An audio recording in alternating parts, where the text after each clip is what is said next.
तुम्ही बघू शकता इथे मी 6 अंडे उकडायला ठेवतो. अंडा घोटवलं बनवण्यासाठी साहित्य काय काय लागतं बघूया. 1 वाटी टमाटर, 1 वाटी कांदा, हा आपला चिकनचा मसाला आहे, खोबरं आणि कांदा वाटलेला, थोडीशी कोथिंबीर आहे, 1 चमचा लाल मिरची पावडर आहे आणि 2 चमचा अद्रक लसूणची पेस्ट आहे. 2 चमचे तेल.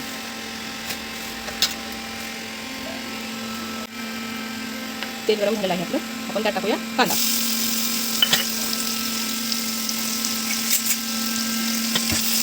कांदा चांगला लाल होईल आपल्याला भाजून घ्यायचा आहे. तुम्ही बघू शकता आपला कांदा छान झालेला आहे, मस्त बघायला आहे ना, हे बघू शकता. आपण त्यात टाकूया आता टमाटर.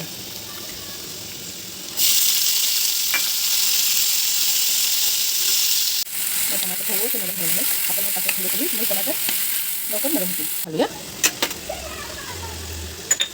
नंतर लाल मिरची पावडर घालूयात आणि थोडीशी हळद घालूयात.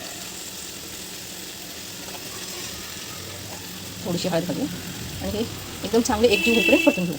बघू शकता हे बघा किती छान असा रंग आलेला आहे ह्याला. आता याच्यामध्ये आपण टाकूया तो चिकनचा वाटलेला खोबरं आणि कांद्याचा मसाला.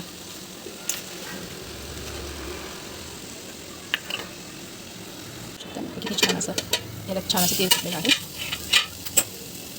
बघू शकता. तर आपण हे अंडे जे ठेवलेले ते किसून घेऊया. अंडे आपले असे किसून झालेले आहेत. आता आपण हे मसाल्यामध्ये टाकून देऊया. ते टाकून घ्या छानपैकी असं मिक्स करून घ्यायचं आहे.